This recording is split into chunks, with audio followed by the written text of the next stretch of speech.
Então, boa noite oficial, né, Cássio? Professor Felipe. Estou vendo alguns nomes aqui, daqui a pouco a gente só vê umas letrinhas, né, nesse início, mas tem alguns alunos que já são nossos alunos da pós, né? E algumas pessoas que aí realmente eu não sei quem são. Gostaria de me apresentar, eu me chamo Tatiane Lima, sou fisioterapeuta, sou a diretora acadêmica aqui do CERTRO, né? Para quem não conhece o CERTRO, é uma empresa de cursos e pós-graduação, já no mercado há 10 anos. E desde o ano passado, nós iniciamos com as pós-graduações online, que tem crescido bastante no meio dessa pandemia, mas também tem nos ampliado, né, o nosso carro-chefe, que são as pós-graduações presenciais.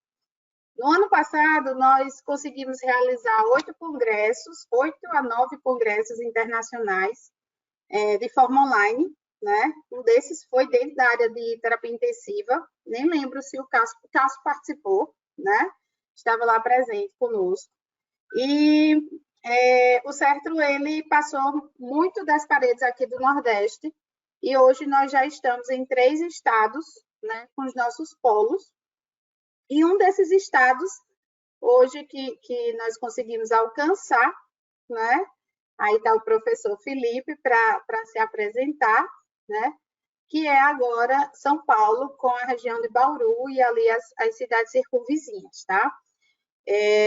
Então, como a gente já tem esse programa de capacitação continuada, Felipe, sempre o CERTRO, desde o ano passado, fica todo mês fazendo aulas gratuitas, tanto para os nossos alunos da pós, como uma educação continuada, como também as pessoas que não são alunos, mas que querem se reciclar, querem ter um conhecimento novo.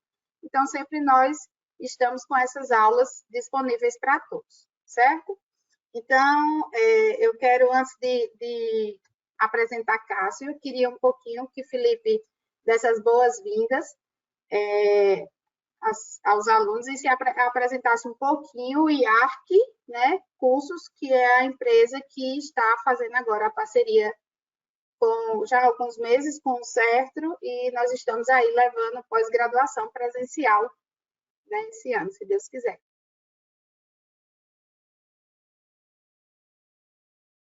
Perfeito, Tati. Queria primeiramente agradecer a todos aí por estarem participando dessa aula com o professor Cássio. Agradecer ao professor Cássio pelo aceite, professor, muito obrigado por estar conosco aí, representando a pós-graduação e trazendo um pouco de conhecimento para essa galera aí que tanto busca conhecimento. Pessoal, o IARC Cursos, para quem não conhece, está aqui em Bauru, né? A sede está aqui em Bauru, mas nós já estamos em algumas cidades, como Bauru, Marília, Itapetininga, São Paulo, Maceió, Natal. E a gente está trabalhando com isso, né? Em 8 anos, nós somos uma empresa de cursos de curta duração e tínhamos apenas uma pós-graduação que nós trazíamos. Estamos indo para a 4ª turma de pós-graduação em osteopatia. No começo do ano surgiu a ideia de trazermos o CERTRO para cá, fazermos uma parceria e sim trazermos um curso de qualidade, né? Que a gente percebeu que dentro das instituições que nós temos no Brasil, CERTRO era uma das principais que se destacavam e que realmente trazia cursos com um corpo docente qualificado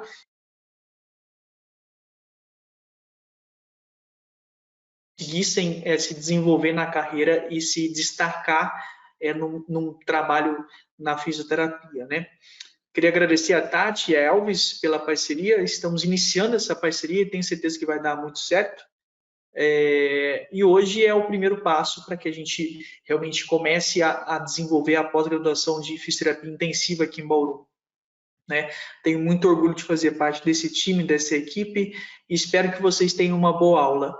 Professor, muito obrigado novamente, uma boa aula para o senhor aí, e uma boa noite aí para todos. Tati, valeu, tamo junto.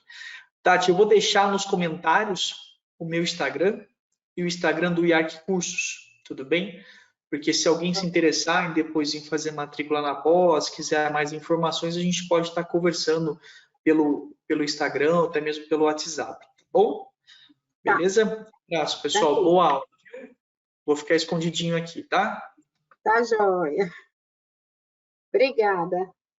Felipe, pela parceria e pela credibilidade, né? E ele falou para a gente que analisou o CERF durante um ano, viu, Cássia? Para saber se... Eu ouvi isso. Nós estávamos sendo analisados. Mas Mas é que muito bom ser analisado, né? E quando a conclusão é positiva, é ótimo. Exatamente. Então, a gente fica muito feliz. O que a gente preza muito, o professor Cássio já está aí conosco há um tempo, então a gente preza muito pela qualidade acadêmica dos professores, que é isso que faz uma pós realmente boa, de sucesso, tá? Então, Cássio, mais uma vez, estamos aqui juntos, né? A sala é sua, já transformei você em organizador aí, apresentador. Veja se você consegue compartilhar a sua tela.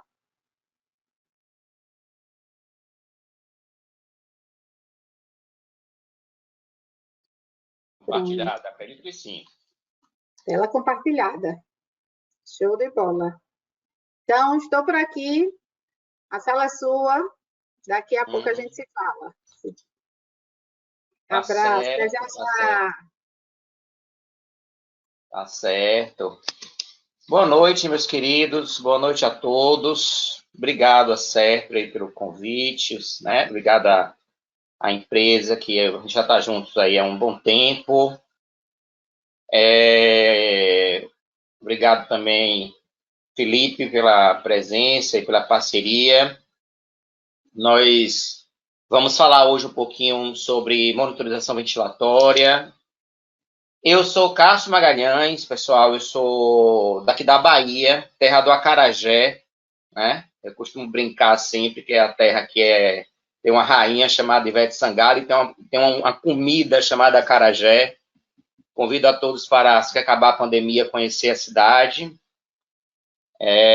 Sou professor da Universidade Federal da Bahia, da disciplina de fisioterapia em pneumologia e fisioterapia clínica, que é fisioterapia em UTI. E estou hoje como chefe do departamento de fisioterapia aqui da Universidade Federal da Bahia, o departamento de fisioterapia. Certo? Vamos falar um pouquinho sobre monitorização ventilatória. É uma aula que eu gosto muito. Essa aula, meus queridos, ela está em um curso que logo, logo vamos estar lançando junto com a empresa Certo, que é um curso sobre ventilação mecânica do básico ao avançado. Essa aula é um dos módulos, certo? Então, vocês vão ter esse módulo aqui gratuito, mas a aula completa, desde fisiologia, anatomia, né?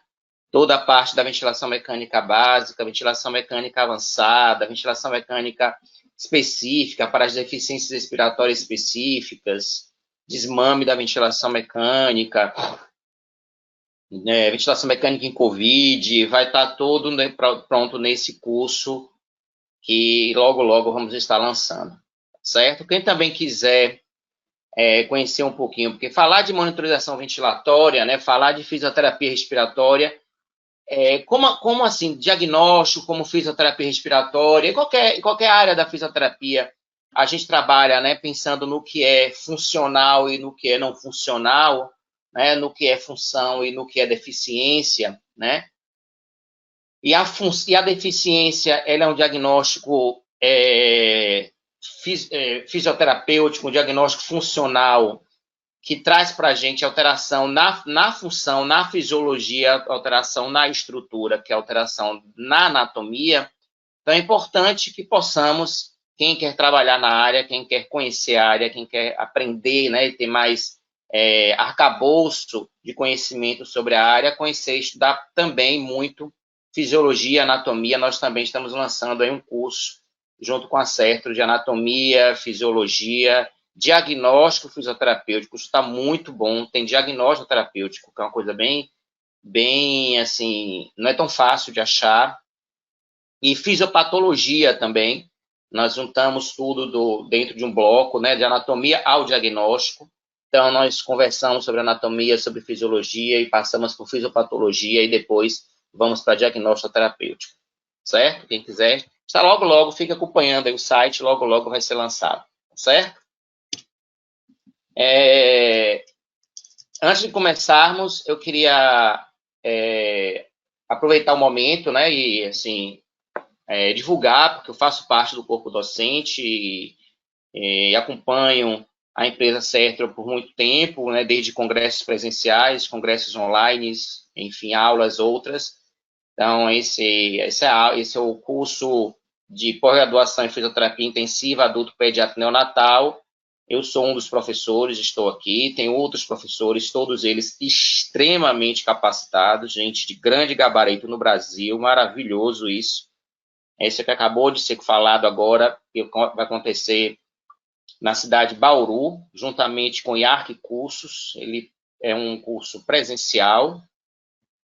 Tem também um curso online, tá, de fisioterapia intensiva adulto pediatra neonatal, que eu também estou participando, lá na CERTRO. Eu também sou um dos professores, estou aqui embaixo. Tem um grupo também de professores excelentes, muitos renomados aqui, esses professores no Brasil.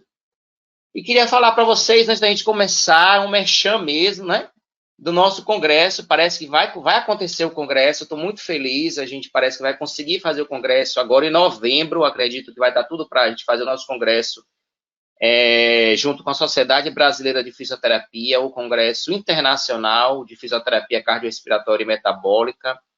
Ele vai acontecer agora dia 18 a 21 de novembro de 2021. Parece que está tudo andando, tudo dando certinho, as vacinas, acredito que todos. Já tem muita gente inscrita, vai acontecer num local maravilhoso aqui na cidade de Salvador, num auditório muito bom, muito bem estruturado. E está tendo um lote promocional lá, que foi divulgado, acredito que ontem, de 60% de desconto, tá? No meu Instagram e no Instagram do Congresso tem lá todas as informações. Então, qual é o objetivo da monitorização respiratória, né? A monitorização respiratória ela tem alguns objetivos, que é confirmar, né, o modo ventilatório, por exemplo, entender qual é o modo ventilatório que o paciente está, né, se aquele modo ventilatório é o modo ventilatório ideal, se a gente precisa mudar o modo, colocar um modo mais confortável. Às vezes o paciente está no modo ventilatório, que ele é um modo que faz com que o paciente tenha mais desuso da ventilação mecânica. Então é importante a gente tentar trazer esses pacientes para um modo ventilatório, talvez aí, dependendo de cada caso, de cada função respiratória, para um modo em que ele venha a utilizar aí mais a sua função muscular, tá? Otimizar as condições de suporte ventilatório também é interessante, é importante para determinar a sincronia do paciente com o respirador. Isso é uma coisa muito, muito importante. O paciente não pode ficar sincrônico, o paciente não pode necessitar de mais fluxo ventilatório e em outro momento não ter fluxo ou ter muito fluxo e ficar abafado, né, como se diz entre aspas aí, afogado de fluxo, né? Avaliar as pressões respiratórias, avaliar a resistência ventilatória, avaliar a complacência, nós vamos falar sobre isso. Ter como objetivo também ajustar a sensibilidade do aparelho para que esse aparelho seja bem perceptível, sensível, né? No momento da contração muscular diafragmática, no momento de disparar a máquina, né? E aí ajustar também o fluxo, para o fluxo ficar ideal. Inferir aí sobre trabalho respiratório. O paciente que tem ventilação mecânica, que tem aumento de trabalho respiratório, tem alguma coisa errada, né? O paciente não pode ter trabalho aumentado e ventilação mecânica. Não existe ventilação funcional dessa forma, tá? Também em determinar ou conhecer ou inferir também a existência de PIP, né? PIP intrínseco. O paciente não tem como ventilar com alto PIP, né? Com a PIP intrínseca muito elevada. E também não pode ser ventilado com a PIP fora da ideal, né? Ter uma PIP que possa ventilá-lo melhor, dar uma complacência melhor naqueles pacientes que têm baixa complacência ventilatória. Ficou mudo? Eu fiquei mudo, foi isso? Tá tudo certo? Estão me ouvindo, gente? Alguém escreveu aí? Normal, Cássio. Normal, ok. Normal, pode acontecer de alguém falhar ou travar, mas é a internet da pessoa, certo? Aqui está tudo normal. Ok. Ok, Michael, tudo bem. Então, minimizar aí a possibilidade de hiperinsuflação, isso é, como eu comentei, né, minimizar os efeitos da PIP intrínseca. Então, ajustar a PIP para a PIP intrínseca, ajustar a PIP ideal para um paciente que tem deficiência respiratória por baixa complacência ou por uma complacência muito reduzida, né, uma complacência extremamente baixa, certo? Avaliar aí a eficácia, né, necessária para poder minimizar aí os efeitos, né, diminuir a resistência das vias aéreas e melhorar aí a complacência pulmonar. E detectar aí qualquer alteração no funcionamento do aparelho, né, e também avaliar as condições da descontinuação da ventilação mecânica, que é o desmame da ventilação mecânica, tá bom? Então, vamos falar de alguns pontos de monitorização. Duas coisas é importantíssima pensar em monitorização, que são dois pontos cruciais quando falamos em ventilação mecânica, que é a oxigenação do paciente e a ventilação do paciente. O ventilador mecânico, meus queridos, ele tem duas principais funções: oxigenar o pulmão, né, mandar oxigênio para o pulmão, promover a troca gasosa e ventilar o pulmão. Isso é o principal, tá? O restante são os pontos secundários, que é manter uma boa complacência, que é manter uma resistência baixa. Então, a monitorização crucial desses pacientes é a monitorização da oxigenação e da ventilação. O que é monitorizar a oxigenação? É monitorizar a troca gasosa, é monitorizar a pressão arterial de oxigênio, né, através da hemogasometria arterial, que tem um valor ali que varia entre 70 a 90 mmHg. Monitorizar aí o índice de oxigenação para a gente entender, né, qual é o nível de deficiência. Porque o índice de oxigenação, que é a PaO2 sobre a FO2, nos dá o conceito sobre a deficiência e a qualificação da deficiência. Então, não adianta apenas eu dizer que o paciente tem uma hipoxemia. É importante eu dizer que o paciente tem uma hipoxemia grave, uma hipoxemia leve, uma hipoxemia muito grave, uma hipoxemia moderada. Então, a PaO2 barra FO2, tem alguém com som ligado aí? A PaO2 barra FO2 faz esse tipo de inferência, né? Uma PaO2 FO2, por exemplo, abaixo de 100, nos diz que o paciente tem uma deficiência respiratória hipoxêmica muito grave. Então, esse paciente requer um tratamento especial, requer uma monitorização ainda mais especial, requer um olhar muito especial, tá? E a saturação de oxigênio, que também, como eu disse, ela é importantíssima para a gente aumentar a FO2, diminuir a FO2, tanto do ponto de vista de ventilação mecânica, como o nível de oxigenoterapia mesmo, tá? Por exemplo, entender que um paciente não pode manter uma saturação de 99%, porque na curva de oxihemoglobina, 99% você não sabe qual é a PaO2, ela é infinita, pode estar em 100, mas pode estar em 1000, né? E uma oxigenação muito alta também é uma deficiência do sistema, não pode haver uma hiperoxigenação. Não podemos deixar um paciente saturando 90%, porque qualquer bobagem, qualquer deslize mínimo, ele desatura muito rápido, porque a curva está em declínio. O ideal é deixar ali o paciente saturando 95%. Estou falando aqui, nesse caso, do paciente que eu estou monitorizando, que ele não tem uma oxigenação, ele não tem uma hipoxemia crônica, né? Porque aquele paciente que tem uma deficiência respiratória por hipoxemia crônica, por exemplo, o paciente com as deficiências obstrutivas, né? Obstrutiva crônica, as deficiências por redução do VF1, o DPLC tem isso, né? Esse paciente a gente pode deixar ele saturando 89, 90, porque ele tem uma estrutura respiratória que ele está adaptado, e neurologicamente ele está adaptado a essa oxigenação. Então, para ele é mais fácil manter essa oxigenação mais baixa. E a outra forma, a outra monitorização importantíssima, que são as duas mais importantes, assim, a crucial, a segunda, é monitorizar a ventilação. A gente precisa monitorizar a pressão arterial de gás carbônico desses pacientes. Por quê? A hipercapnia, a deficiência respiratória por hipercapnia, com acidose respiratória, né, leva a óbito do paciente. Mata mesmo, os pacientes vão a óbito mesmo. Então, a função do fisioterapeuta, né, manter a PaCO2 dentro de um parâmetro ideal para aquele tipo de paciente. Por que eu falo aquele tipo do paciente?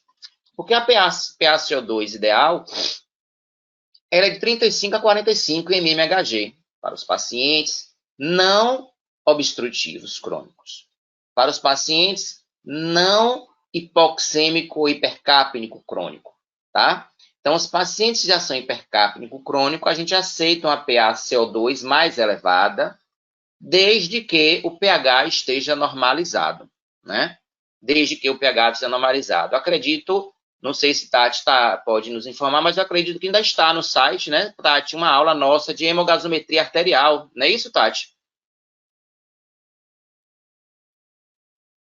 Acho que ela não me ouviu, mas acredito que esteja no site uma aula nossa de hemogasometria arterial. Então, assim, a PaCO2, fala que nós demos há um tempo atrás também gratuita, acredito que esteja no site ainda. A PaCO2, ela é importantíssima para a gente entender, porque a hipercapnia faz vasodilatação cerebral, faz edema cerebral, né? E a hipocapnia faz vasoconstricção cerebral e faz risco de AVC, né, de acidente vascular cerebral. Eu vou andar um pouquinho, daqui a pouco eu abro o chat e respondo mais algumas coisas para vocês. Deixa eu ver o que vocês me perguntaram aqui, para a gente ver se eu consigo aqui abrir. Aqui, consegui aqui. Henrique perguntou, DPOC, enfisema, asma, quais são os retentores crônicos? Henrique, os retentores crônicos são os pacientes que têm deficiência respiratória, tá? Por obstrução crônica, tá? Então, assim, isso é outra coisa que a gente tem que entender também, Henrique, e todos vocês, porque a fisioterapia, a gente estamos agora, né, depois de alguns anos, estamos agora entendendo o nosso papel do ponto de vista diagnóstico, né? Então, às vezes, o uso dos termos de DPOC, enfisema, asma, que é uma coisa que a gente vem usando muito, uma coisa muito comum que a gente usa, não é o ideal para o uso do fisioterapeuta, porque nós não tratamos a DPOC, nós não tratamos a enfisema, nós não tratamos a asma. Nós tratamos as deficiências que essas doenças causam, né? Então, a deficiência obstrutiva crônica, a deficiência do paciente na deficiência crônica obstrutiva, ou a deficiência do VF1, que é uma coisa que acontece no paciente com o diagnóstico médico de DPOC, tá? Ele é retentor crônico. Aquele paciente que tem deficiência obstrutiva aguda, não crônica, que é o paciente com asma, tá? Esse paciente não é hipercapnico, não tem hipercapnia, não é retentor. E não existe, só para a gente também esclarecer, não existe paciente com enfisema, tá, meus amigos? E pacientes com bronquite. Existe pacientes com deficiência por obstrução crônica, tanto um quanto o outro. Eles têm tendências fisiológicas e fisiopatológicas diferentes. Tá? Se vocês quiserem entender um pouquinho mais, no nosso curso lá de ventilação de fisiopatologia está bem detalhado, está muito rico esse momento de entender o diagnóstico dessas condições respiratórias. Tá? Porque aí vocês entendem o que é que vocês tratam, o que é que a gente tem que monitorizar, qual é a nossa função nesse momento. Então, por exemplo, avaliar o índice de PaCO2, eu posso tolerar aí 50, 55, 60 de PaCO2. Posso tolerar, desde que o pH esteja normalizado, tá? Como classificar no ambulatório? Classificar o quê? A obstrução, é isso, Henrique? Você está perguntando? Ou classificar o retentor?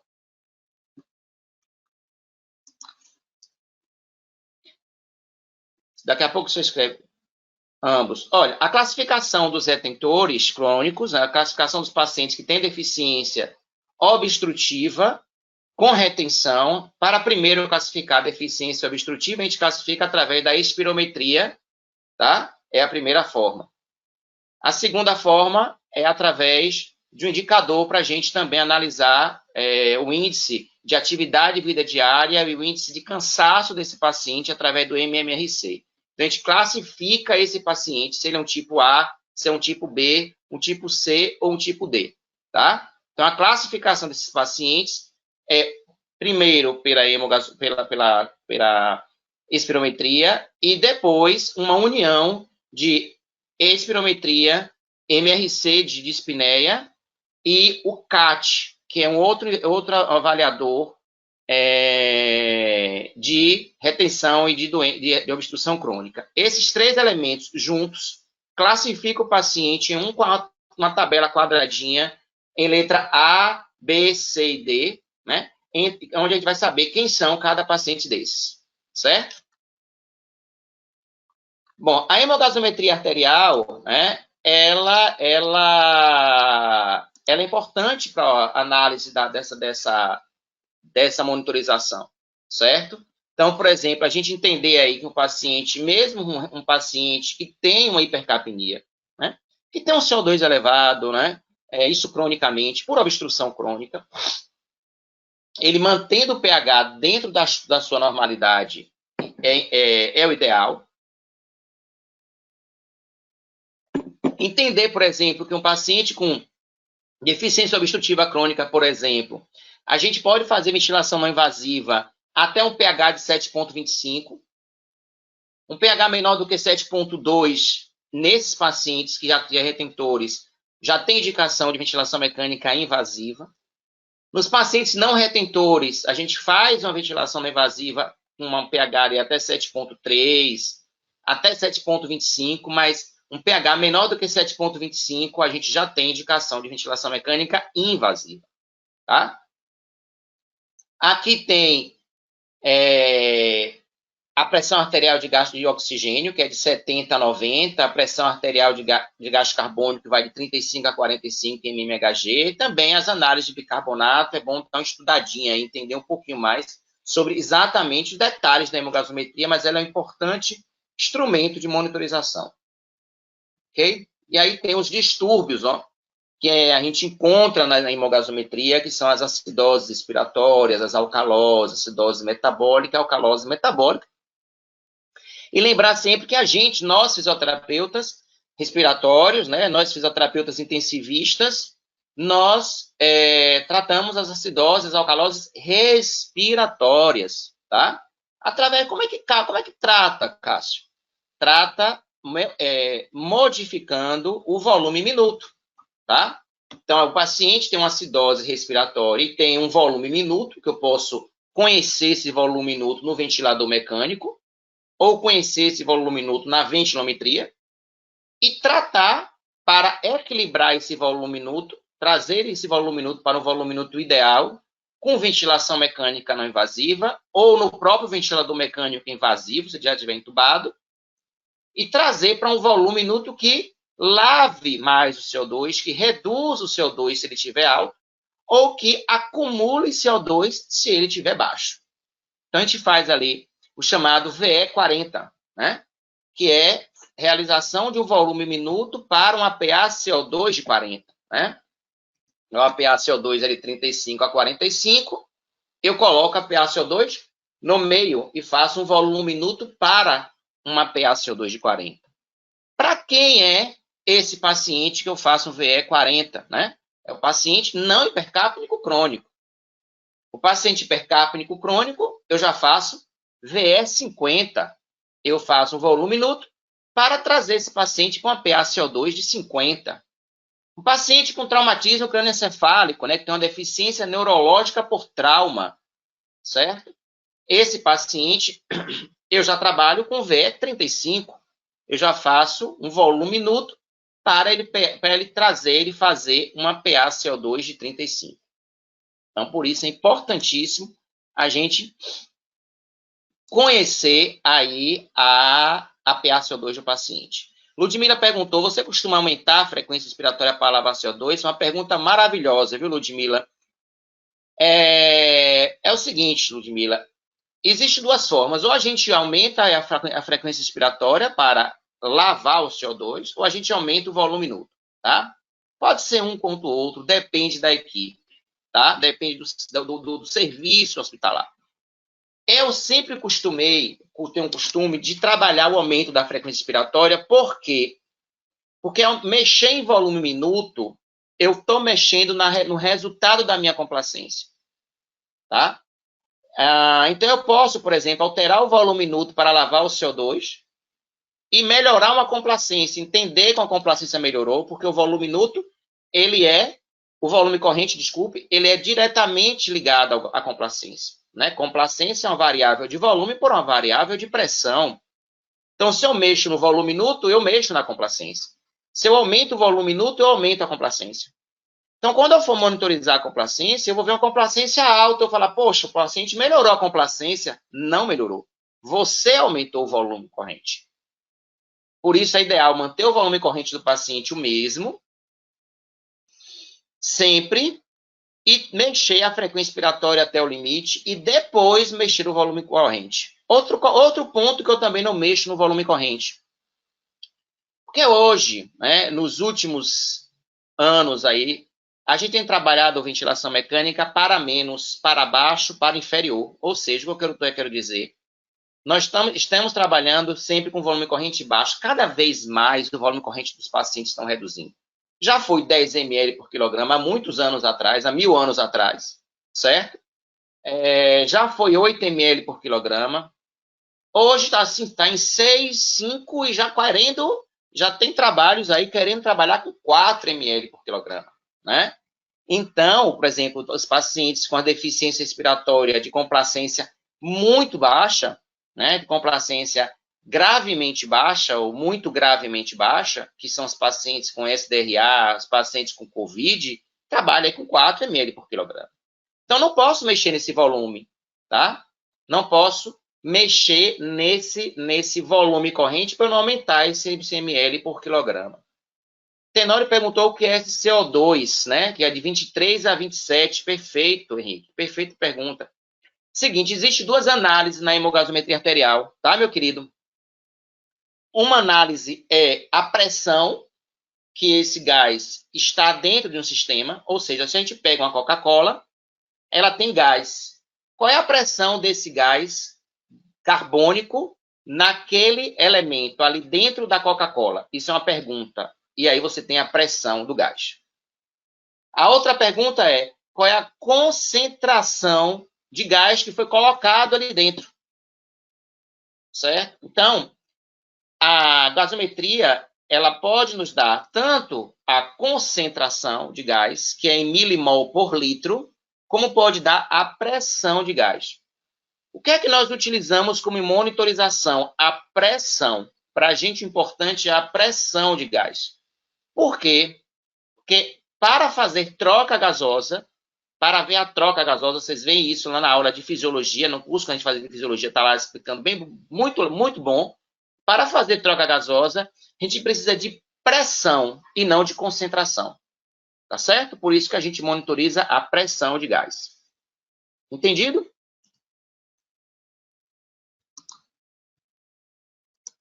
Vou passar aqui, já falei dos distúrbios.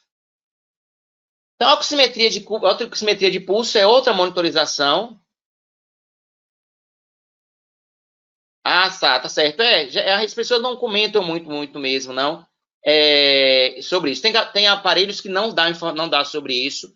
O sistema, porque depende daquele sensor. Tem aparelhos que esse sensor é desativado. Como ele não é utilizado, quando os hospitais compram o aparelho, ele não compra o sensor da concentração de gás carbônico, porque ele não tem importância, ele prefere comprar o sensor da concentração de sódio, de potássio, de cloro e de outras coisas.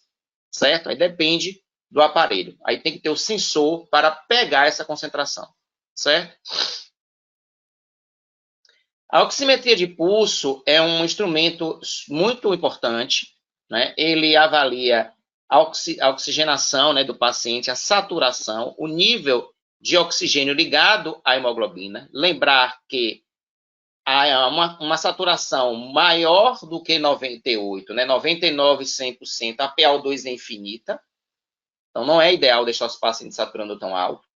E uma saturação menor do que 93 é um risco, porque a curva de dissociação tende a cair. Então, o ideal é deixar o paciente ali saturando 95%, tá? Aqui, ó, quando o paciente ele está muito aqui em cima, deixa eu baixar aqui um pouquinho isso aqui para poder mostrar a vocês, tirar isso daqui, na verdade. Espera um minutinho, gente. Aqui, ai, não estou conseguindo tirar isso daqui, não. Enfim, vou voltar aqui.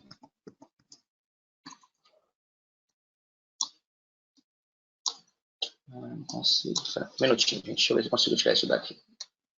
Aí, tirei.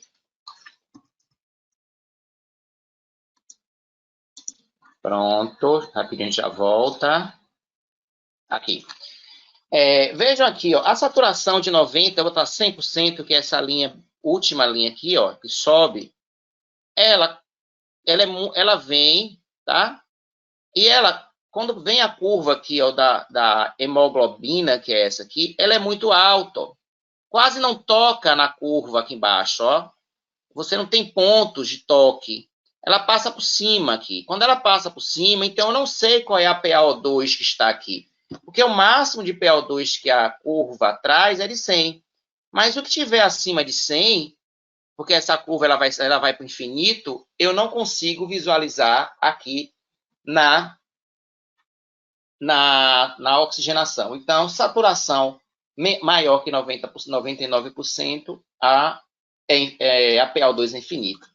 E menor que 90%, quando eu venho aqui, ó, a tendência da curva aqui é cair. Então, é muito perigoso deixar saturando aqui. Tanto é quando a gente vai fazer terapia de higiene brônquica, a gente tem que monitorizar a saturação do paciente. Você ficar aspirando um paciente e deixar ele cair a saturação até 90%, mesmo que o ventilador mecânico esteja em 100%, você vai conectar o ventilador mecânico, ele saturando 90%, e você pode esperar, ele vai cair a saturação para 70%, para 80%, perigo absurdo para o miocárdio, para depois subir, né? Então, por quê? Porque bateu em 90%, ele desce a ladeira abaixo, desaturando o tempo inteiro, tá? Por conta da curva. Outra monitorização é a monitorização da manovacometria, é importantíssimo, tá? Avaliar a manovacometria dos pacientes. A manovacometria, ela infere para a gente deficiência respiratória de força muscular, tá? Então, a gente vai entender se aquele paciente tem uma deficiência muscular respiratória. Existe uma tabela, ó, onde nós podemos compreender aí qual é o ideal, né? Não adianta a gente avaliar uma manovacometria, avaliar uma ventilometria, avaliar um PIC-FU, avaliar uma espirometria de um paciente, a gente não comparar o nosso valor com o predito do paciente. Qual é o predito para aquele paciente, né? O que seria funcional para aquele paciente? O que seria fisiológico para aquele paciente? Então, nós temos fórmulas, tá? Essa fórmula é uma fórmula internacional, muito conhecida, tá? Utilizadas aí por muitos artigos, muitos trabalhos. Eu usei essa fórmula no meu ensaio clínico, tá? De reabilitação pulmonar. Tem fórmulas brasileiras para adulto, tem fórmulas brasileiras para escolares, né?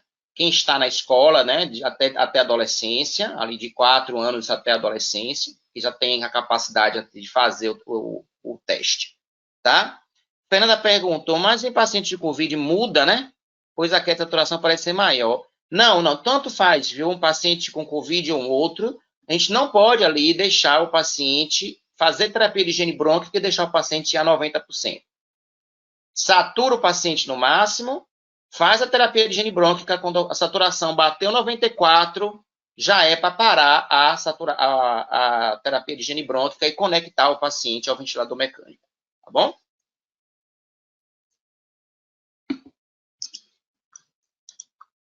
Tem a ventilometria, o que é importante da avaliação da ventilometria? O importante é avaliar a capacidade vital. A capacidade vital ela é uma variável de volume, ela é um delta de volume, né? É tudo que eu posso mobilizar de volume no paciente, é isso? Então, é uma variável de volume. Sendo uma variável de volume, ela é uma inferência da complacência, certo? É uma inferência da complacência. Então, capacidade vital e complacência têm uma ligação direta. Paciente com capacidade vital muito baixa tem uma complacência baixa. Paciente com capacidade vital boa tem uma complacência boa. Então, a capacidade vital ela é importante para dar diagnóstico de complacência baixa ou complacência muito baixa. Complacência baixa de forma grave ou de forma leve. Certo? Lembrar sempre um detalhe, que quando eu falo aqui de complacência grave, baixa, grave, leve, como é que eu qualifico leve, grave? Eu uso a classificação internacional de funcionalidade, tá bom? Lá na CIF, meus queridos, tem, se eu não me engano, na página 26, tem uma tabelinha, certo? Mostrando como a gente qualificar o nosso instrumento de avaliação, o nosso desfecho. Qualificar, por exemplo, se houve uma redução da capacidade vital de 5% a 24%, eu tenho uma redução de complacência leve. Mas eu estou dizendo porque está lá escrito pela Organização Mundial da Saúde na Classificação Internacional de Funcionalidade. Então, a ventilometria ela serve para a gente entender, certo? Eu voltei aqui porque acho que o Henrique pediu. A capacidade vital ela serve para entendermos a complacência. Existe também a avaliação de volume minuto, por exemplo, para entendermos a hipercapnia, entendermos a hipocapnia, entendermos se o paciente tem uma PaCO2 dentro do parâmetro de normalidade, ajustar um pH, o volume minuto também é importante, tá certo? E tem outras análises também da ventilometria que é bem interessante, bem legal, tá? Aí a ventilometria, ó, você pode avaliar volume corrente, volume minuto, capacidade inspiratória. A gente pode avaliar no ramo expiratório ventilação VVM, ó, ventilação voluntária máxima. O que é a ventilação voluntária máxima? Eu estou avaliando a ventilação, a resistência ventilatória, tá? Então, eu quero saber o seguinte, meus queridos. O paciente José tem capacidade para suportar uma grave dispneia? Não sei. A VVM vai me dizer que esse paciente tem condições para suportar uma dispneia importante. Se a VVM for baixa, menor do que 120, o paciente tem baixa resistência ventilatória. Eu não estou falando em resistência muscular, eu estou falando de resistência para ventilar, que envolve músculo, complacência, resistência de via aérea, complacência de caixa torácica, tá? Permeabilidade de via aérea superior, condição funcional do pulmão. Então, eu estou pensando numa resistência ventilatória como um todo, que a VVM ela é em torno de 120 a 160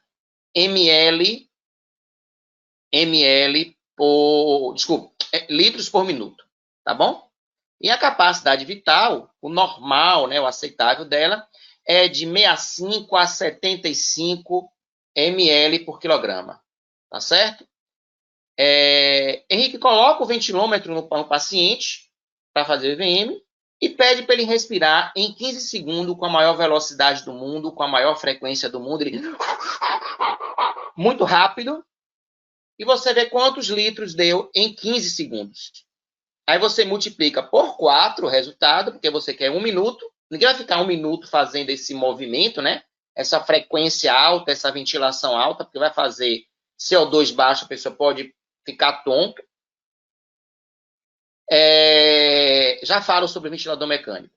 E essa VVM rápida, essa ventilação rápida, né, nos dá aí o volume, a resistência ventilatória. Quando eu multiplico por 4 o resultado, eu vou ter litros por minuto, porque eu estou aqui, ó, gerando litros em 1 minuto. Só que eu só faço 15 segundos ou 10 segundos. Se eu fizer 10 segundos, eu multiplico por 6. Se eu fizer 15 segundos, eu multiplico por 4.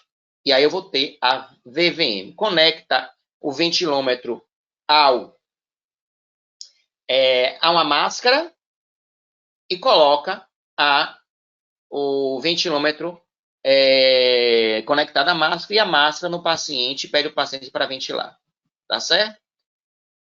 Boa pergunta, eu passei direto o slide aqui, vamos voltar perfeitamente. É o seguinte, existem alguns ventiladores, eu coloquei isso aqui, é uma foto antiguíssima, eu acho que, né, quem viu aí tomou até um susto. Eu coloquei isso aqui porque eu dou aula de ventilação mecânica em alguns lugares do interior da Bahia e também interior de alguns outros lugares aqui do Nordeste. Eu não sei como funciona aí na região do Sudeste, no Sul, enfim. Mas aqui no Nordeste eu dou aula em alguns lugares no interior, principalmente dei aula agora no momento do Covid, e algumas pessoas, alguns lugares, começaram a utilizar os ventiladores mecânicos muito antigos, principalmente no momento do Covid, tá? Ventiladores que estavam ali guardados, que foram trocados, mas que ficaram guardados, ou até lugares que montaram uma UTI improvisada e tiveram que comprar ventilador mecânico menos robusto. Esses aparelhos, muitas vezes, ele não dá para a gente o volume minuto do paciente. São aparelhos que só diz o volume corrente, não diz o volume minuto. E tem aparelhos que diz o volume minuto, mas não diz o volume corrente. Tá bom? Não dá essa monitorização. Então, como é que a gente faz para saber o volume minuto de um paciente ventilado mecanicamente? Ou o volume corrente ventilado mecanicamente naquele aparelho que não nos dá esse dado? Ok? Colocando o ventilômetro na saída exalatória do aparelho. Se você quer ver o volume minuto, coloca na saída exalatória, utilizando a válvula expiratória do ventilômetro, conecta na saída do ventilador, certo? E deixa 1 minuto lá. Se você quer, aí deixa 1 minuto e avalia o volume minuto. Vai dar o resultado, conta a frequência e vai dar o resultado do volume minuto. Aí você tem o resultado do volume minuto para o aparelho que não tem esse dado. Se você quer o volume corrente, pega o resultado do volume minuto, divide pela frequência expiratória que você contou em 1 minuto, você tem o volume corrente do paciente. O encaixa é tranquilo, encaixa é válvula única, encaixa sempre. Eu conheço uns 5 aparelhos que faz dessa forma, né? E o encaixa fácil. Se você observar aqui, tá? Ele encaixa facilmente. Existem esses adaptadores aqui, você vai usar um ou outro e vai encaixar muito facilmente, porque existe uma tendência, né? Da ventilação mecânica ser feita. Não é tubo T, não. É encaixe direto. Encaixe direto. Tá? O gás vai sair pelo outro lado, porque aqui o ventilômetro ele tem uma saída, né? Ele sai o gás entra no aparelho, ele sai do ventilômetro pelo outro caminho, certo? Como é que faz? Conecta o ventilômetro ao aparelho e deixa lá por 1 minuto, conectado na válvula exalatória. E você conta a frequência em 1 minuto. 0 aparelho, olha a frequência, libera o aparelho e fica lá 1 minuto, contando a frequência expiratória. Quando acabar 1 minuto, tira o aparelho, ou então trava o aparelho, né? Porque tem onde travar, tem esse pontinho aqui, esse botãozinho aqui que trava o aparelho, trava. Você contou a frequência em 1 minuto, você tem um resultado do volume minuto no ventilômetro. Se você quiser só o volume minuto, o ventilômetro vai te dar ali o dado em litros, tá? Se você quiser saber o volume corrente, porque o aparelho não te forneceu, divide o volume minuto pela frequência expiratória. E aí você tem o resultado do volume corrente. Tá certo? Vamos para algumas outras monitorizações importantes. Quando o paciente está em ventilação mecânica, a gente monitoriza volume minuto, volume corrente. No aparelho, né? O aparelho nos dá esses dados. De nada, querido. Pode perguntar, tá? A gente está aqui para tirar dúvida e perguntar, não tem pressa, tá bom? No final, a gente também dá uma pausa para várias perguntas, não tem problema nenhum. Não tem como conectar PI máximo, aparelho de PI máximo, PI máximo ao ventilador mecânico, não. Tem como você inferir uma PI máxima no ventilador mecânico direto, tá? Mas aí é outra coisa, depende do aparelho, depende do que você tem ali, que você precisa ter acesso vou mostrar a vocês, a um tipo de aparelho para você medir. Quando eu chegar nesse aparelho, eu mostro, eu vou lembrar, tá? Avaliar o volume minuto, avaliar a frequência respiratória, avaliar a resistência da via aérea, a complacência pulmonar, a pressão inspiratória, a pressão platô, a pressão resistiva, tempo de apneia. A gente vai falar sobre esses dados. Então, essa monitorização ventilatória, ela costuma, algumas delas, estar diretamente no ventilador mecânico, algumas eu tenho que calcular. Por exemplo, pressão resistiva, eu tenho que calcular, subtraindo a pressão de pico pela pressão platô. Eu preciso calcular ali qual é a pressão resistiva da via aérea, tá? Que o aparelho não dá a pressão resistiva, ele dá a resistência da via aérea. É diferente. A resistência da via aérea inclui uma análise que ele coloca dentro do resultado da resistência de via aérea, o fluxo. E a pressão resistiva não considera o fluxo para o resultado do aparelho, é apenas uma subtração de pressões, certo? Então, assim, a subtração da pressão, eu vou mostrar a vocês, a subtração da pressão de pico pela pressão platô nos dá o valor de pressão resistiva. Nós vamos falar sobre cada um daqueles, tá? Rapidinho. Assim, como é que a gente monitoriza o paciente? Como é que a gente faz a monitorização das pressões platô, da pressão de pico, da pressão resistiva, do drive pressure, do auto PIP?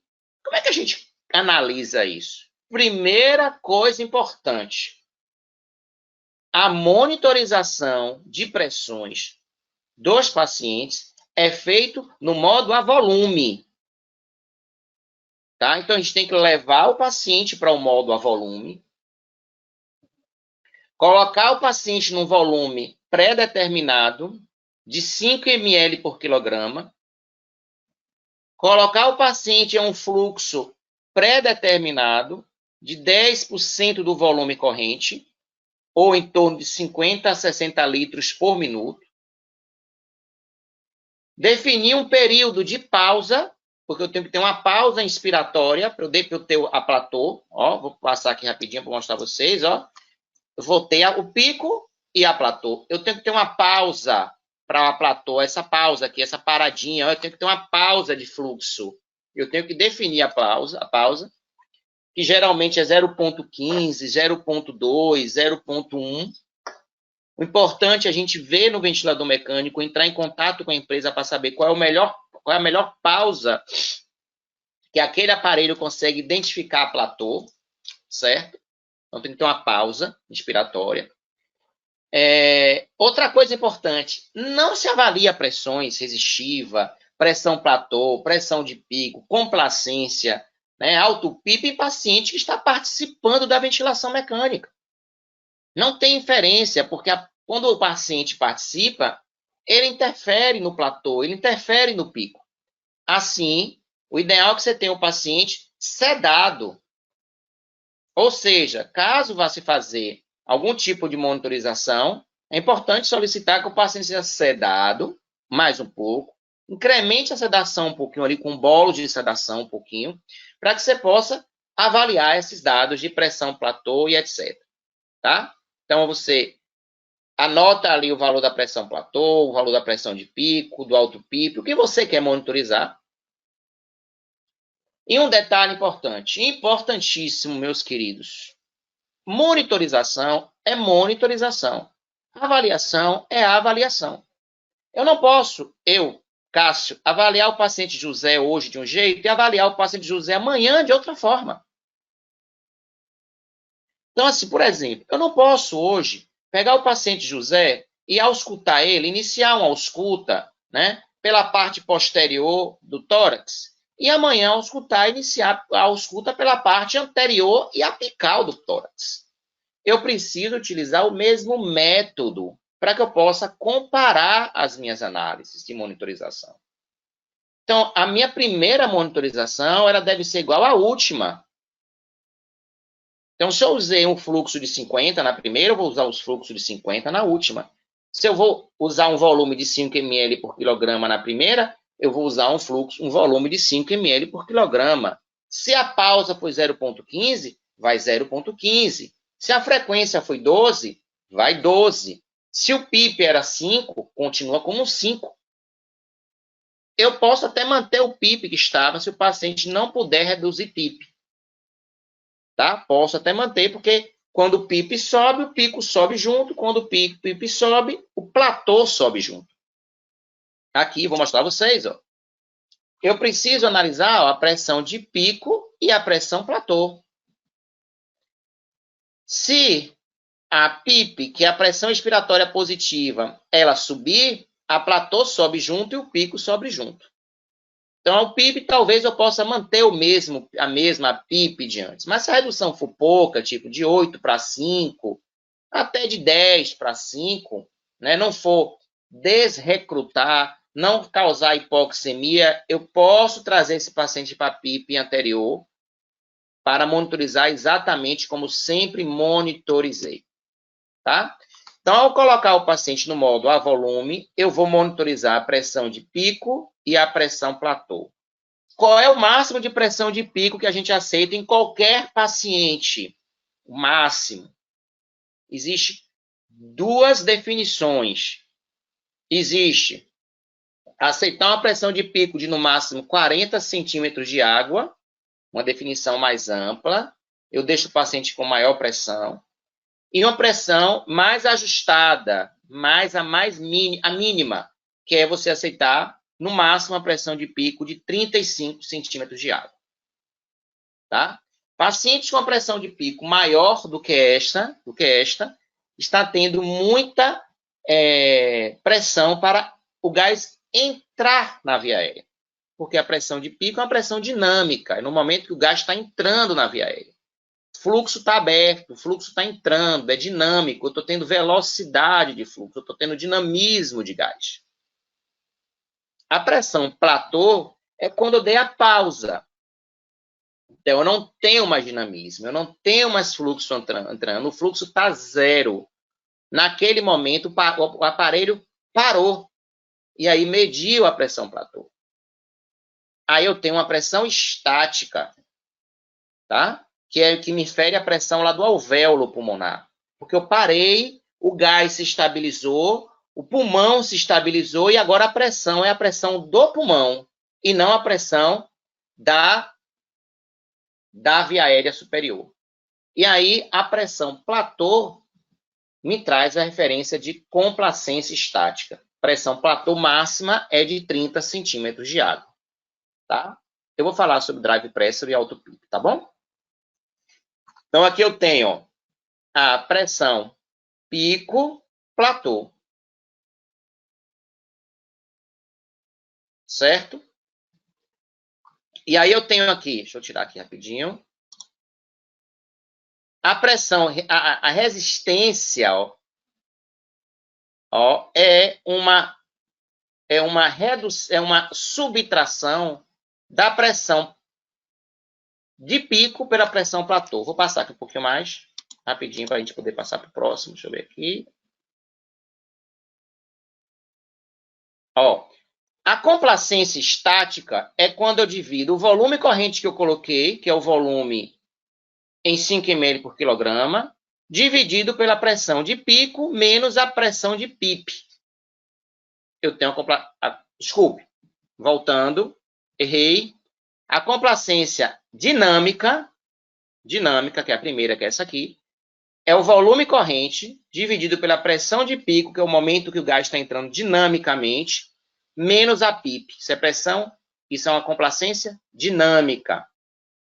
A complacência estática é quando eu utilizo a pressão platô na fórmula e não a pressão de pico. Então, eu vou ter o volume corrente de 5 ml por quilograma, dividido pela platô menos a PIP, eu vou ter a complacência estática. Ah, Cássio, eu preciso usar essas fórmulas. Tem ventilador mecânico que lhe dá a complacência estática direta. E tem ventilador mecânico que não lhe dá a complacência estática direta, você vai ter que medir e vai ter que fazer o cálculo. E a resistiva, gente, a resistiva, o ventilador mecânico, na verdade, ele nos dá a resistência, tá? Então, o ventilador mecânico diz para a gente, a resistência de via aérea é tanto, ok? Resistência. O que é resistência de via aérea? É a pico menos a platô dividido pelo fluxo. Isso é resistência. A pressão resistiva, que o máximo é de 10 centímetros de água, é apenas a subtração da pressão de pico pela pressão platô. É pressão resistiva. Então, são duas monitorizações diferentes. Uma é resistência de via aérea, uma é a pressão necessária para abrir a via aérea, que é a pressão resistiva. Para a gente, a pressão resistiva é muito importante, porque ela nos diz o quê? Se o paciente está tendo muita pressão para abrir a via aérea ou pouca pressão para abrir a via aérea, se ele tem resistência de mais ou de menos. A complacência dinâmica, ela é importante para nos dizer se o paciente tem uma complacência boa na entrada de gás na via aérea, é complacência de traqueia, é complacência de broncofonte, é complacência de broncolobar. Que para a gente é importante conhecer, mas a gente não trata, não tem terapêutica. Por quê? A gente não melhora a complacência de uma traqueia por conta da cartilagem. Agora, a complacência estática, que tem a ver com a pressão platô, essa a gente melhora através da terapia de expansão pulmonar, recrutamento alveolar, mudança de decúbito. Quando eu mudo o decúbito para prono no paciente com COVID, eu estou melhorando a complacência estática. Porque quando eu mudo o paciente de uma posição para prono, eu estou aumentando o volume corrente do paciente. Eu estou dando mais volume, eu estou dando mais área para ventilar. Eu melhoro troca gasosa, eu melhoro complacência pulmonar. Não em todo mundo, naqueles que respondem à posição prono, tá? Então, essas são as análises. Pressão de pico, que o máximo é 40. Pressão platô, que o máximo é 35. Pressão resistiva, que o máximo, o ponto de corte é 10. Né? É interessante a gente usar palavras corretas quando a gente está falando das coisas, né? Então, assim, eu falo assim, o máximo é isso, mas a melhor forma da gente trabalhar é falar ponto de corte, tá? É o ponto de corte. Daqui para cá é deficiente, daqui para cá é não deficiente. Ok? A resistência, que é essa aqui, é calculado dessa fórmula que está aqui. Ó. Eu pego a pressão de pico, subtraio a pressão platô e divido pelo fluxo que eu usei lá no volume corrente. Então, eu tenho a resistência de via aérea. Tá? Que, por exemplo, eu tendo aí fluxo em litros por minuto, que é o que o ventilador mecânico dá. Tá? O fluxo em litros por minuto. Por exemplo, eu vou ter 10 dividido por 60. Tá? Que dá ali em torno de quanto? 10 dividido por 60 dá 0,6, é isso? Deixa eu ver aqui, porque eu não sou bom de cálculo, não. Vamos ver aqui. O ponto de corte. Vamos aqui fazer uma análise para vocês, já que você está querendo saber. Ó. 0,2. Então, o ponto de corte 10 dividido por 60, 10 dividido por 50, 10 dividido por 50, que é o ponto de corte do pico menos platô, dividido pelo fluxo, que é 50 litros por minuto, que é o que eu coloco para monitorizar, eu vou ter uma resistência de 0,2, que é o ponto de corte. E a resistiva, o ponto de corte é 10 centímetros de água. Um é 0,2 centímetro de água por ml por litro, ou litro por minuto, e a outra é centímetro de água puro, que é a pressão resistiva. Então, a pressão resistiva, eu subtraio apenas as pressões e vou ter um ponto de corte de 10 centímetros de água. E a resistência de via aérea, eu vou subtrair as pressões e dividir pelo fluxo no modo a volume, e eu vou ter um ponto de corte de 0,2, 0,3 centímetros de água por litros por minuto. Entendidos?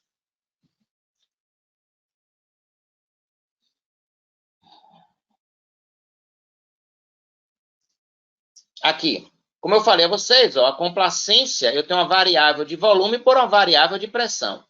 O que é um valor, o ponto de corte de uma complacência?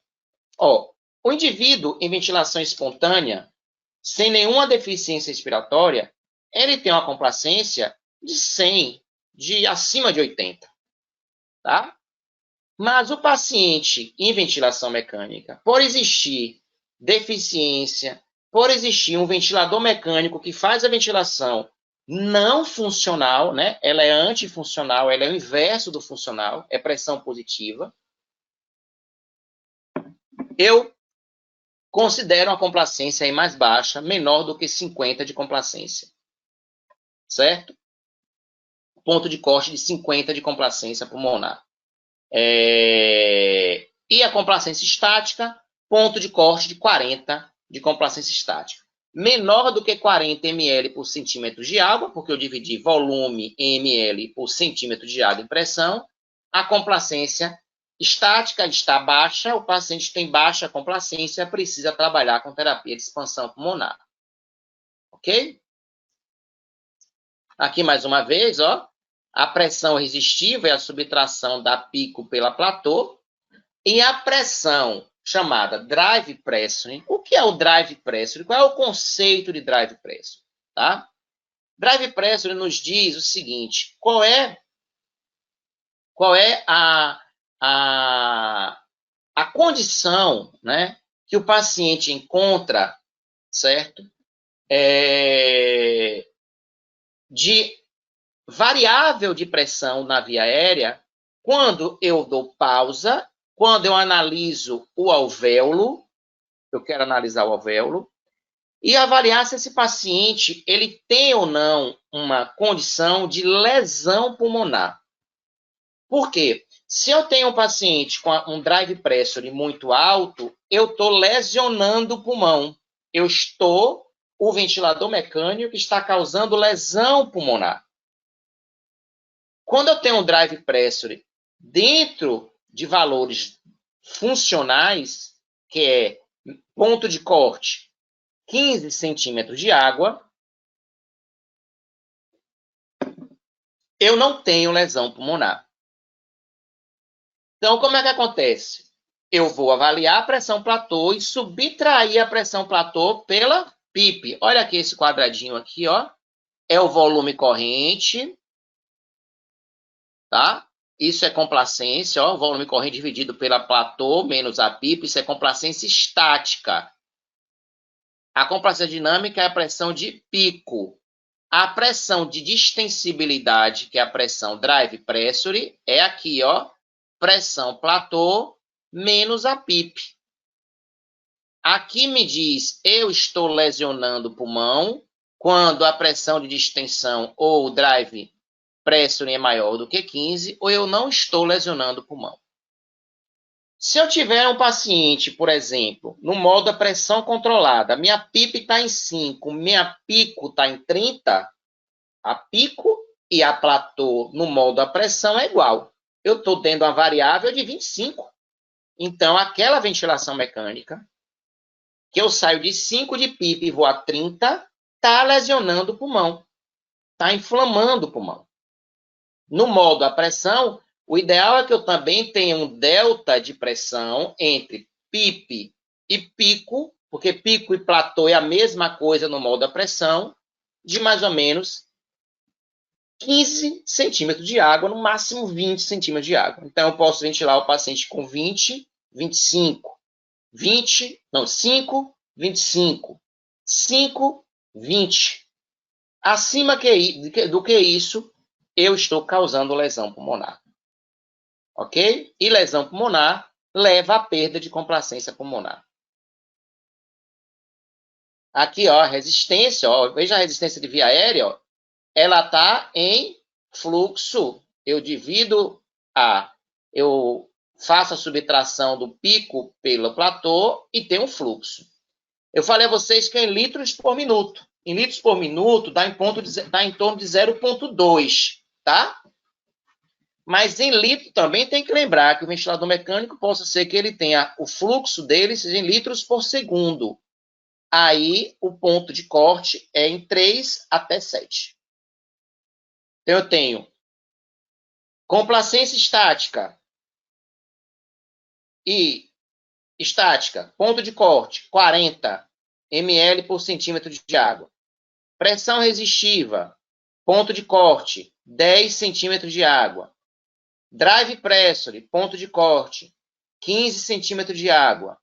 Resistência, ponto de corte, 0,2 até 0,4 centímetros de água por litro por minuto, ou 3 a 7 centímetros de água por litro por segundo. Pressão de pico, ponto de corte, 35 a 40 centímetros de água. Pressão platô, ponto de corte, 30 centímetros de água. Certo? Então, é mais ou menos esses são os pontos de corte para a monitorização ventilatória de um paciente. É preciso monitorizar todos os dias? É preciso monitorizar todos os dias. E tem pacientes que eu tenho que monitorizar turno a turno. Paciente com Covid, por exemplo, a gente monitoriza isso a cada 2 horas, a cada 1 hora, ou o tempo inteiro fica monitorizando esses resultados.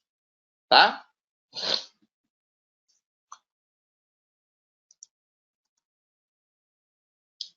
Aqui eu já te comentei, né? Aliás, não fez ainda, é auto-PIP, tá? Auto-PIP é o seguinte, gente. Auto-PIP eu quero saber o quê? Eu quero saber se, quando eu paro o paciente na fase expiratória, né? O PIP do paciente existe, tá lá um PIP. Eu coloquei no ventilador mecânico um PIP de 8. O paciente é um paciente que tem obstrução crônica, ele tem uma deficiência obstrutiva crônica, ou ele tem uma deficiência obstrutiva aguda. São pacientes que têm uma condição fisiopatológica, uma condição de deficiência, que tem uma tendência a uma hiperinsuflação pulmonar. Nesse paciente, eu tenho que monitorizar a PIP intrínseca ou auto-PIP. Como é que é feita essa monitorização? Eu paro a fase expiratória e deixo o paciente lá na fase expiratória toda, lá com a fase expiratória paradinha e para monitorizar, certo, o auto-PIP. O normal, o comum, é você ter uma auto-PIP igual ao PIP que você colocou no ventilador mecânico. A partir do momento que minha auto-PIP é maior do que o meu PIP, minha auto-PIP está maior do que o PIP que eu coloquei no ventilador mecânico, significa dizer que aquele paciente está hiperinsuflando. Tá certo? Não tem ponto de corte. É para não ter auto-PIP. É para o auto-PIP ser 0. E ter apenas a PIP que eu coloquei. A partir do momento que tem qualquer valor de auto-PIP, mesmo que seja um ponto acima da PIP que foi colocada, tem auto-PIP. Certo? Então, eu tenho que zerar, parar a ventilação no final da expiratória. No final da fase expiratória. Aí no aparelho tem lá o localzinho que a gente para. Chama ESP Hold. ESP Hold. Tá? Que eu faço uma parada, uma pausa expiratória. E quando eu paro aqui a fase expiratória, no tempo, eu interrompo o ciclo expiratório, ele deveria vir, eu interrompo ele, eu vou ter essa pressão gerada aqui, que é a pressão chamada de alto PIP, porque eu ocluí a válvula expiratória. Certo? Vamos falar um pouquinho de curvas, para a gente falar de monitorização de curva. Olha, gente, monitorização ventilatória de curvas é bem complexa, tá? Eu vou dar uma passada com vocês, para vocês entenderem mais ou menos como funciona. A gente monitoriza as curvas ventilatórias, elas são negligenciadas na ventilação mecânica, porém elas devem ser extremamente avaliadas, tá? Nós temos aqui, por exemplo, a curva, né? Pressão-tempo, eu tenho, no modo a volume, eu tenho a pressão de pico, e se eu der pausa, eu tenho a pressão platô, tá? Essa é a curva, né, da pressão, no modo da pressão controlada, essa é a curva no modo a volume. É importante a gente conhecer a curva, saber aonde, né, que está tendo essa pressão, a pressão máxima que está batendo o tempo inteiro na ventilação mecânica no modo a volume. Se a pressão que eu coloquei no modo da pressão controlada é exatamente o que está sendo monitorizado aqui nessa curva de pressão, tá? Eu preciso entender, por exemplo, na curva pressão-tempo, se o paciente está participando da ventilação mecânica. Então, aquele aparelho que tem sensibilidade à pressão, quando a pressão cai, aqui antes de iniciar a fase inspiratória, ó, quando a pressão cai, o paciente está interagindo, eu estou no modo assistido, ele está participando da ventilação mecânica, ele está abrindo a válvula expiratória, tá? E aqui é a PIP do paciente, que é a pressão expiratória positiva final, que quando eu ocluo a válvula, eu vou ter uma PIP intrínseca. Sem a oclusão da válvula, eu vou ter a PIP externa, que é a PIP do ventilador mecânico, tá? Isso aqui é no modo a volume. Veja que o gráfico é diferente deste, tá? O gráfico ele tem um pico, tá bom? Ó. Eu também preciso entender, nesse mesmo gráfico, né? Nesse mesmo gráfico pressão-tempo, se eu tenho interação, se tem uma sincronia. Muitas vezes, durante a fase inspiratória, eu tenho queda de pressão, ó, queda de pressão. A pressão era para a pressão subir e ir direto, né? Ascender até o máximo de pressão e depois ciclar para a fase expiratória. Mas, em algum momento, eu tenho queda de pressão, como se o paciente inspirasse, fizesse soluços durante a fase inspiratória. Isso é um dos sinais, dos vários, de assincronia ventilatória. Tá bom? Aqui, por exemplo, eu tenho, no modo a volume, eu tenho a pressão de pico e aqui deveria vir a pressão platô. Durante a pressão platô, eu fiz a pausa e o paciente participou. Ele negativou, expirou, ele fez uma ventilação na pausa, está tendo a sincronia. É por isso que paciente participando da ventilação mecânica, paciente que interage com a ventilação mecânica, não dá para a gente monitorizar a pressão platô. Ok? Aqui é mais uma coisa, uma condição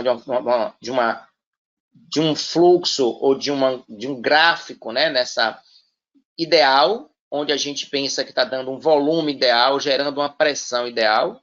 Né? Aqui não tem platô porque não tem pausa, tá? Lembrar que quando essa pressão ela tem uma queda, ou ela, ao invés de estar aqui seguindo uma linha reta de forma ideal, ela tem essas quedas, uma grande queda, tá? Eu tenho um paciente que ele está participando, eu estou dando um fluxo muito baixo, um fluxo inadequado, né?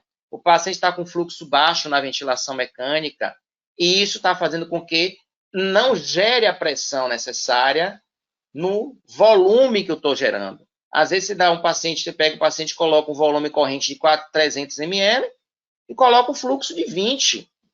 Ele não vai bater uma pressão ideal, porque o fluxo está muito baixo. Então, não vai subir, vai fazer uma curva para baixo, uma onda para baixo nessa curva de pressão. Porque o fluxo está baixo do modo a volume. Tá bom? Por isso que modo a volume a gente tem que usar um fluxo de no mínimo 30% do volume corrente. Para dar fluxo, para dar pressão no sistema. Tá? Aqui é uma outra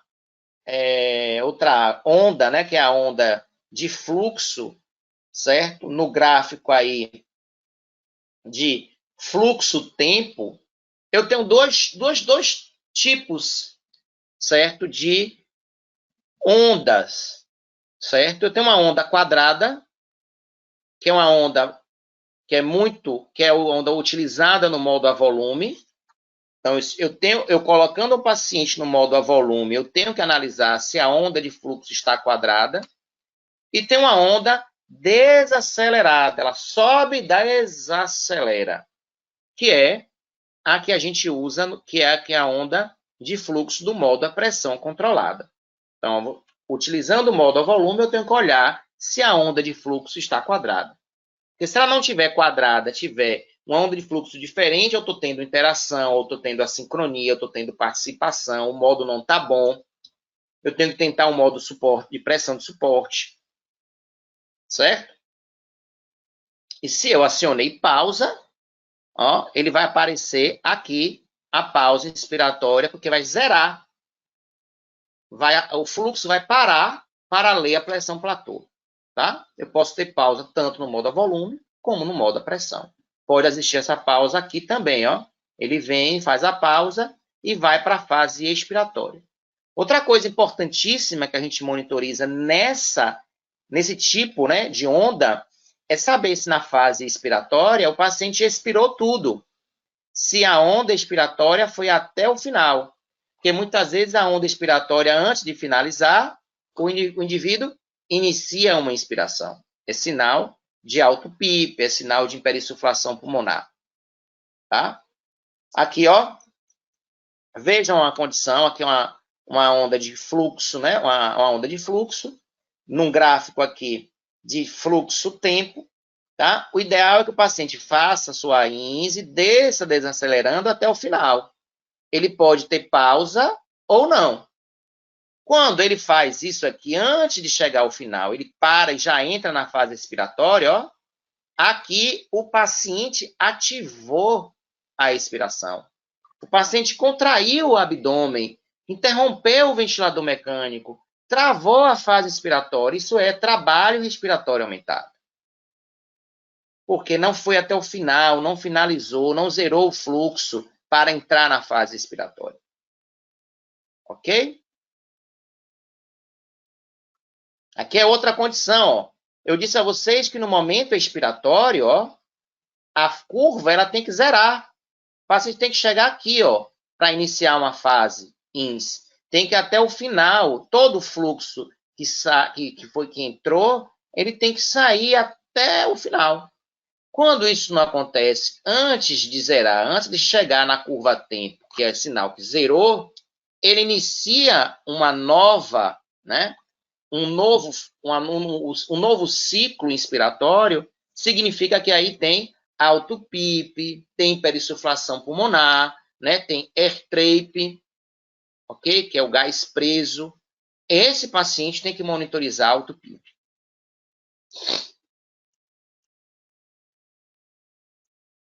Então, isso aqui é o alto PIP, como eu mostrei a vocês, ó.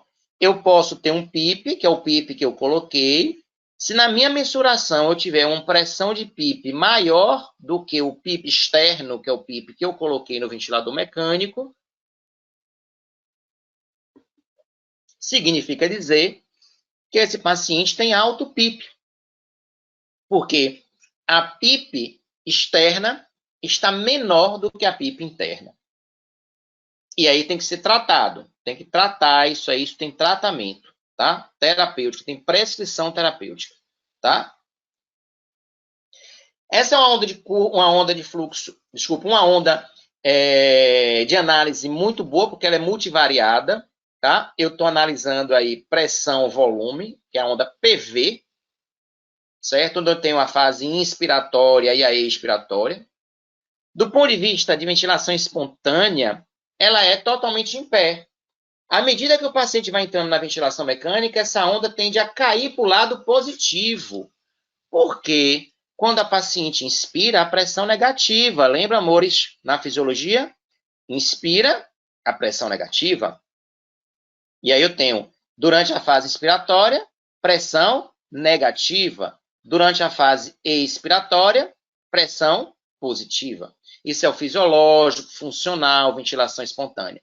Na medida que colocamos o paciente em ventilação mecânica, não existe mais pressão negativa. A onda nunca vai vir para cá. Vai sempre estar a ins aqui, a ex. Ins, ex. Deixa eu ver se tem ela aqui. Tem aqui. Perfeito, ó.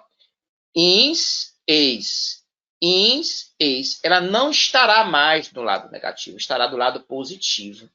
Ó a inspiração, que antes estaria aqui, ó para onde ela foi. Totalmente positivada. Essa curva aqui agora, ela é chamada a curva da esterese pulmonar. O que é isso, esterese pulmonar? É a curva que nos diz se o paciente tem boa complacência ou não tem boa complacência.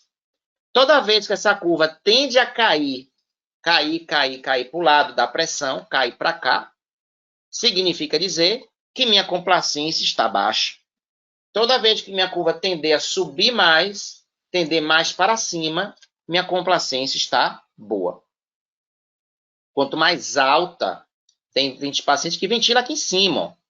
Quando ele ventila aqui em cima, ele tem uma complacência excelente. Os pacientes com COVID, por exemplo, que é a deficiência respiratória por baixa complacência de forma muito grave, eles ventilam aqui embaixo. Ó. Certo? Tem a complacência muito baixa. Em geral, os pacientes ventilam aqui no meio, que é aquele paciente que tem a complacência de 40, de 50 de complacência estática. 45 por aí. Então, essa é uma análise importantíssima para a gente conhecer a ventilação. Toda vez que o paciente tem uma quedinha de pressão, vai no negativo e volta, significa que ele participou. Tá? Ele pode ir lá no negativo para participar,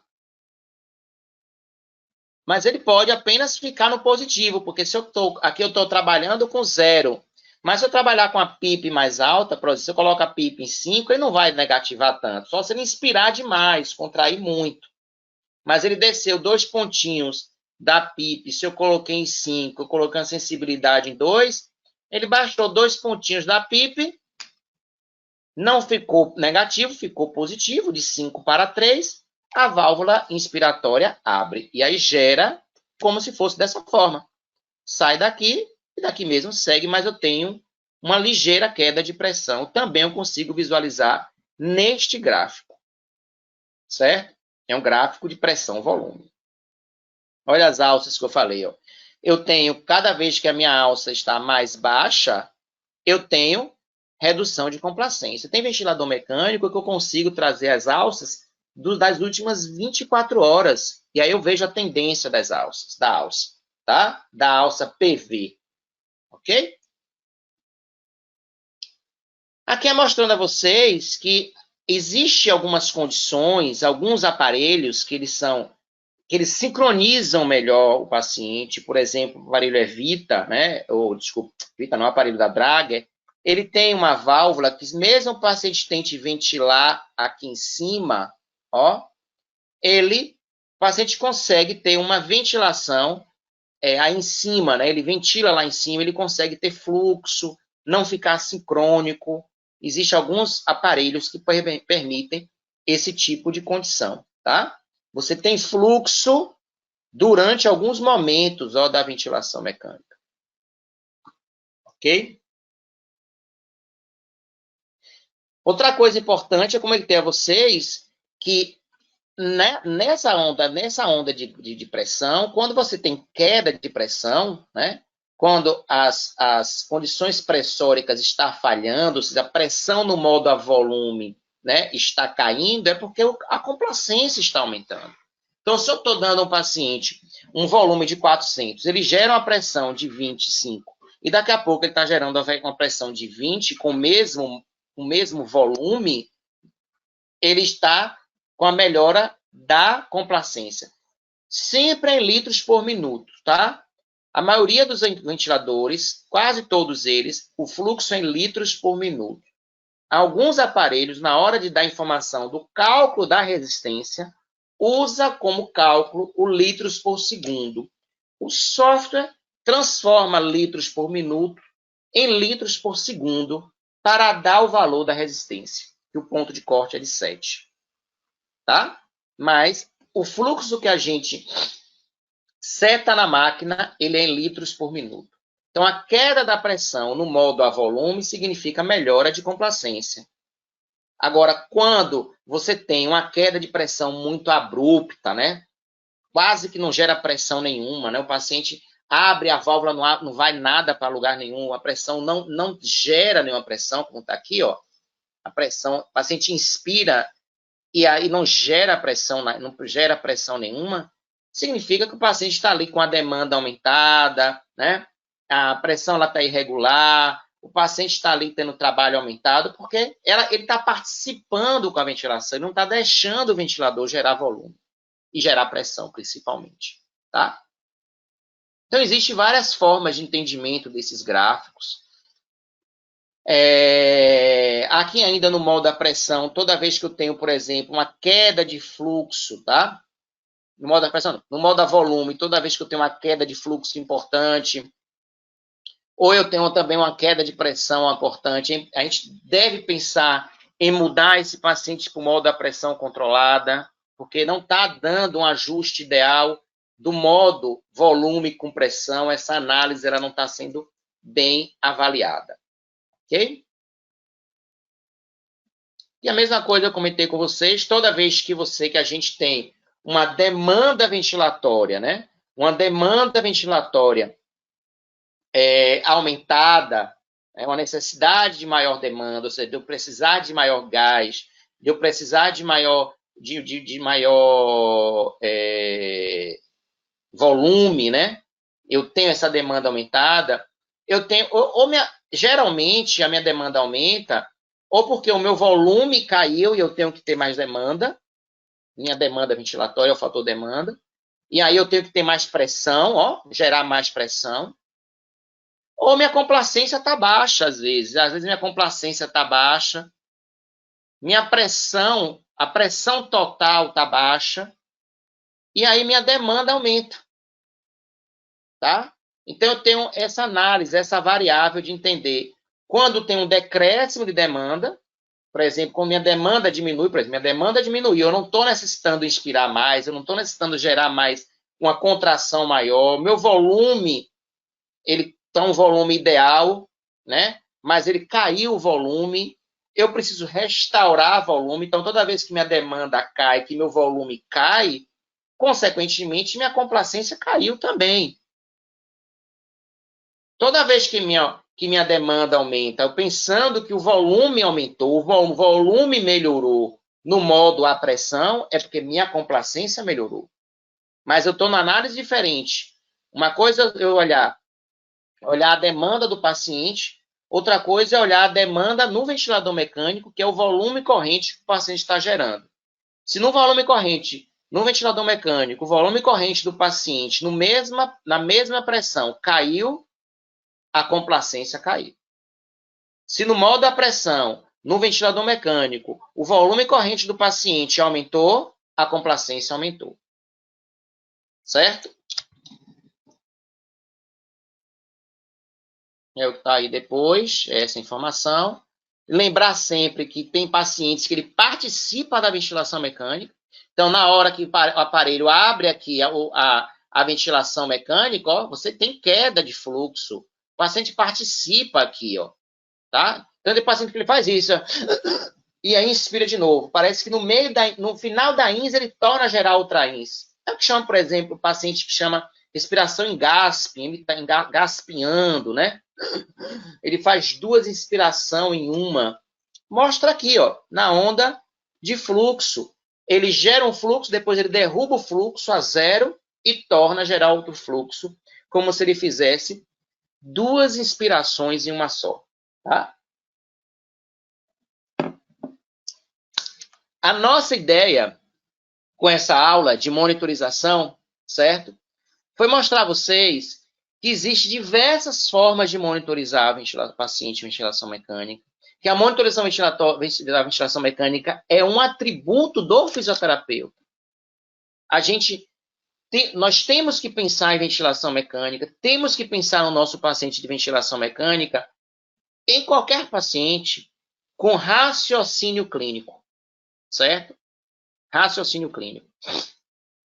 O que é um raciocínio clínico? É você pegar o paciente no seu ponto inicial, que é um sintoma, uma queixa, e levá-lo ao diagnóstico e à terapêutica e o resultado.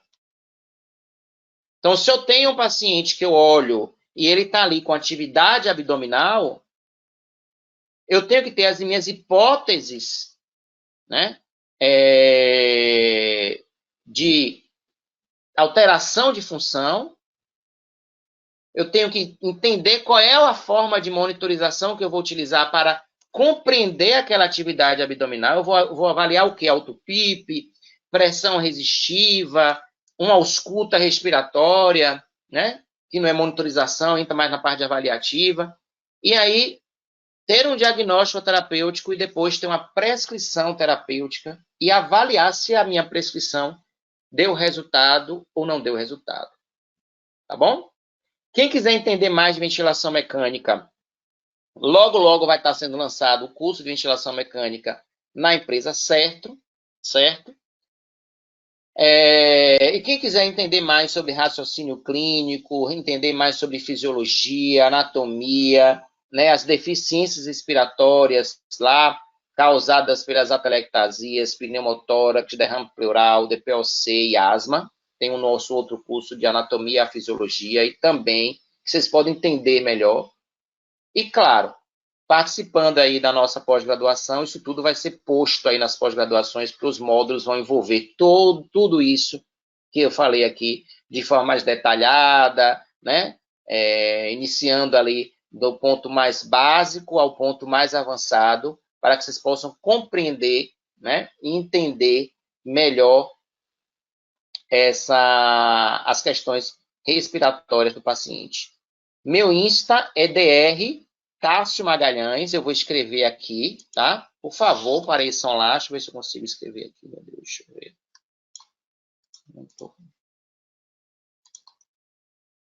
Acho que eu não estou conseguindo, não sei onde é que escreve. Acho que é aqui. É aqui. O Insta...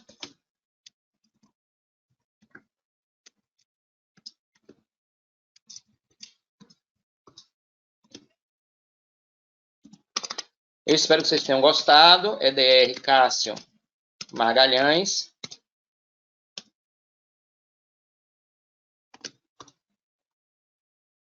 Dr. Cássio Magalhães. Aí tá errado. É o meu Insta, certo?